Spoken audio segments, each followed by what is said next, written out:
மத்திய அரசின் பட்ஜெட்டில் விவசாயிகளுக்கு எந்த அறிவிப்புகளும் இல்லை என திருவள்ளூர் மாவட்ட விவசாய சங்க தலைவர் வேணுகோபால் அதிருப்தி தெரிவித்துள்ளார்.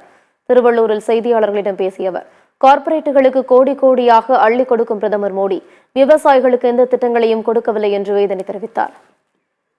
20 லட்சம் ரூபாய் ஆக்கிட்டாங்க. மத்திய அரசு கொண்டு வந்த நிதிநிலை அறிக்கையில் விவசாயிகளுக்கு எந்த சலுகையுமோ இல்ல புது திட்டங்களோ எதுவுமே இல்லை.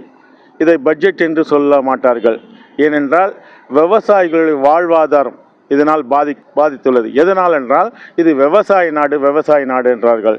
ஆனால் விவசாயத்துக்கு முக்கியத்துவம் கொடுக்கவில்லை. ஏனென்றால் 60% விவசாயிகள் வாழ்கிறார்கள். ஆனால் 2.47 தான் இதுக்கு ஒதுக்குறாங்க. 2 மூணாவது, இந்த பிணமி இல்லாமல் விவசாயிகள் 1,60,000 தான் வாங்க முடியும் கடன்.